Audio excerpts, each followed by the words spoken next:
Hoje eu vou te dar alguns detalhes da obra completa do James Joyce, críticas de modernistas famosos a Ulisses e te sugerir uma bibliografia de apoio que vai te ajudar a entender melhor e andar por esse labirinto de setembro até dezembro.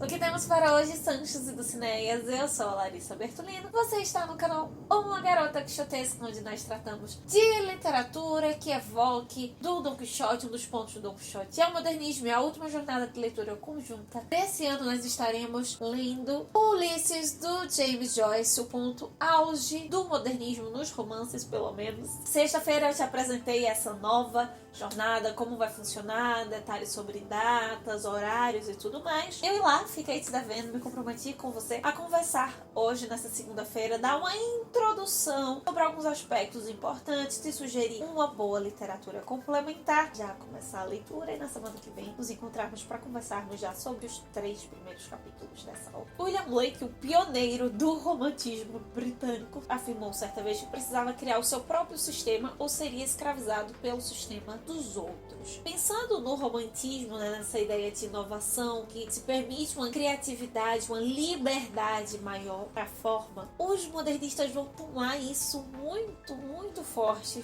para si. Um deles é o James Joyce, vai ler bastante do William Blake, vai encarar essa citação tão a sério que sua obra-prima, Ulisses, carrega a ideia de que depois dele pode até haver mudanças, mas não tem como existir um outro texto tão experimental, tão inovador quanto esse. Só recapitulando então. Por isso que nesse vídeo de hoje eu vou apresentar um pouquinho sobre o próprio James Joyce, autores e críticos modernistas da época que eles falaram sobre o James Joyce, sobre Ulisses e por fim os textos de apoio. Quem foi James Joyce? Um dos autores que o James Joyce admirava bastante era o Oscar Wilde, talvez o grande autor irlandês antes do próprio James Joyce. Inclusive é um autor extremamente importante também do século XIX, da virada do início ali do modernismo. James Joyce era apaixonado pelos paradoxos fluentes do Oscar Wilde. Além do seu conterrâneo, ele se inspirou um bocado no Charles Baudelaire, que segundo Peter Gay é o pai de todo o modernismo, e no Jacques Offenbach, francês também, porque ambos satirizavam, ridicularizavam figuras imortais do cânon. Todos esses citados aqui ridicularizaram, satirizaram o Ulisses, a figura Ulisses lá da Odisseia. Dessa busca por questionar a hierarquia dessas artes veneradas. Mas falando dessa inovação que nós vamos ter aqui, o Ulisses, e para entender por que essa forma é tão importante, é que o James Joyce não inventou o monólogo interior.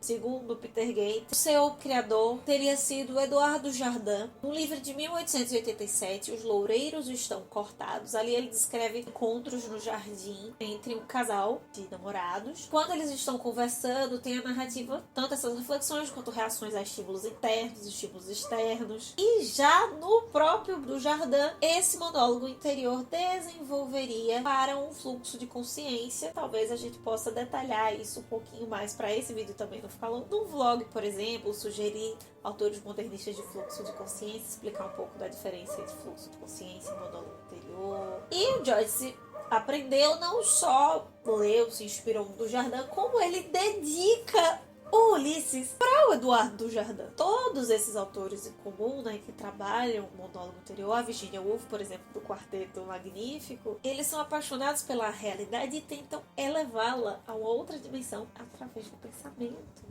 das relações do pensamento com a fala, com a linguagem. Outro ponto dentro do Ulisses, dentro do James Joyce, para entender o modernismo, isso está bem claro para você aproveitar melhor a leitura, é que o heroísmo real nunca é consciente de si mesmo. Como assim? Joyce tem uma espécie de autocrítica nas suas obras, tem uma autocrítica, né? Vamos lembrar, o Stephen Dedalus é quase como uma reencarnação sua. E essa autocrítica, que não só o Joyce tinha, mas grande parte dos modernistas mais importantes, é uma reivindicação pela autossuficiência da sua arte. Aquele mote conhecido já do modernismo, né? A arte pela arte, a arte que se sustenta. Dentro dessa expressão artística, ou dessa sensibilidade na linguagem, no romance, nós vamos ter exatamente nesse quarteto magnífico 2 extremos. O James Joyce com a Virginia Woolf. Tanto Joyce como Mrs. Dalloway se passam em apenas um único dia e trabalham o fluxo da consciência, o monólogo interior. No caso da Mrs. Dalloway, Virginia Woolf tem essa linguagem, digamos,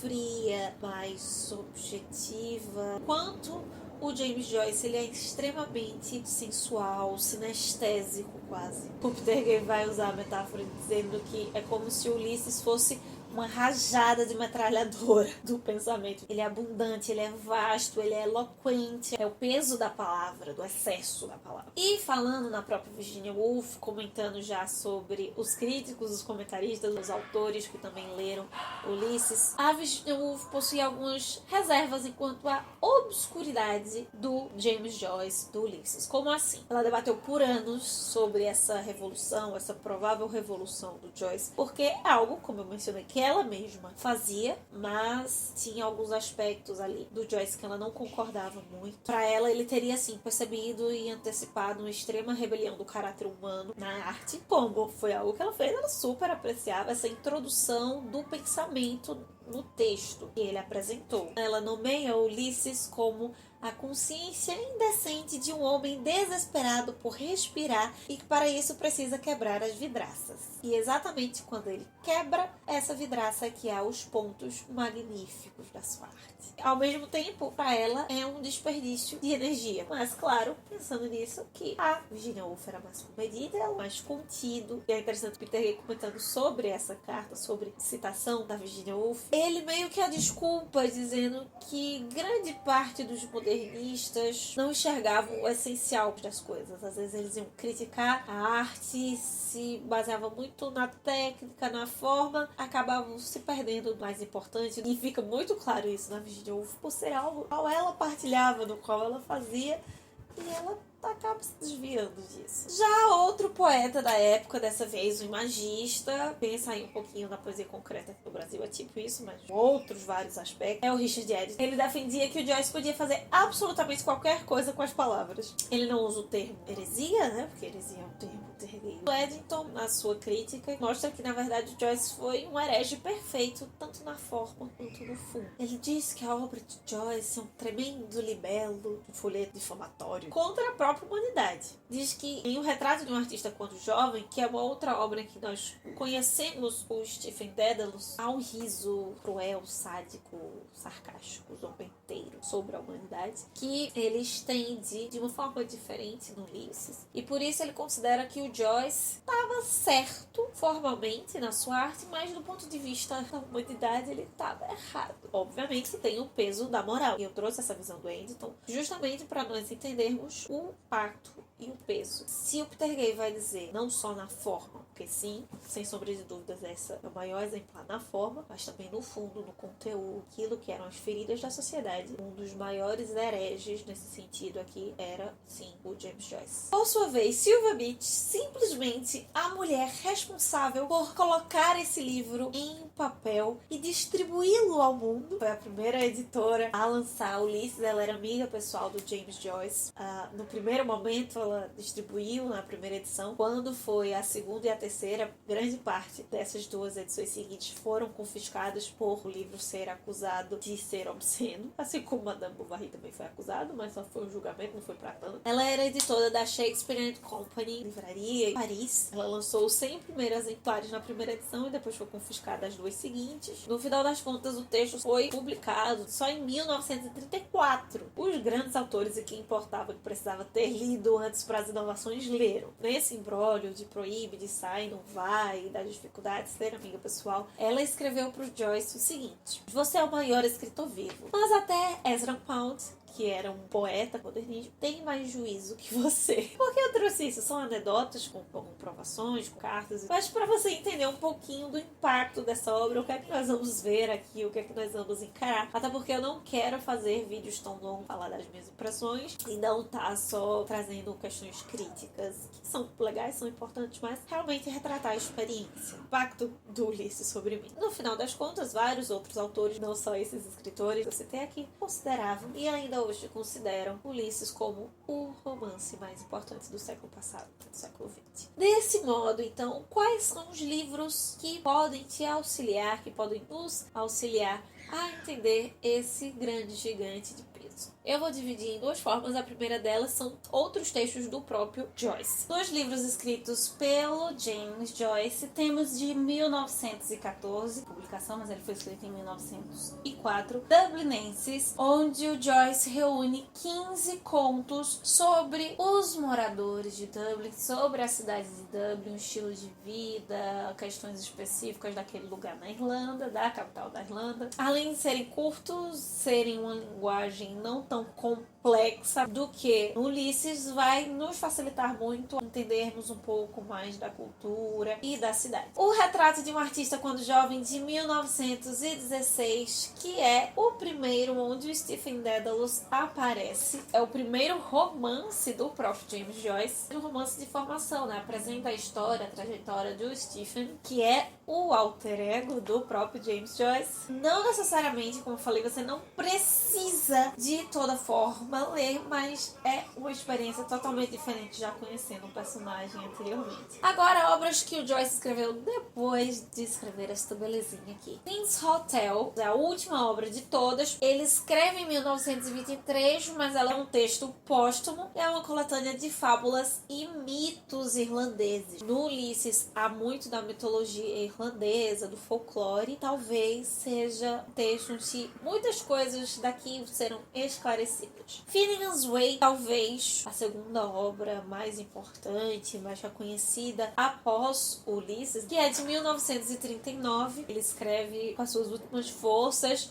é publicado 2 anos antes da sua morte. Consegue ser ainda mais radical que o próprio Ulisses. Mas ele afastou aquilo que a Virginia Woolf falou do Ulisses, né? Dele ser um texto obscuro. Ele é mais claro, ele é mais compreensível, a ponto de alguns críticos dizerem que o Finnegan's Wake é um livro incompreensível. Que o Joyce foi tão radical que afastou o leitor do seu texto, de compreender o seu próprio texto. Como se fosse algo só a cabeça do James para dar sentido àquele texto. Então talvez seja interessante uma leitura posterior, depois do Ulisses. Mas por que eu tô citando ele? Porque também é uma obra que se passa em apenas um dia e que também termina com um solilóquio. Só que o próprio James Joyce dizia que Finnegan's Wake e Ulisses não são textos comparáveis, apesar de nós, meros mortais leitores, fazermos todas essas correlações. As ações aqui são menos importantes do que a reflexão, a narrativa, né, a parte psicológica. Mais do que Ulisses, ele pretende ser mais real do que a própria realidade. Por fim, eu vou te sugerir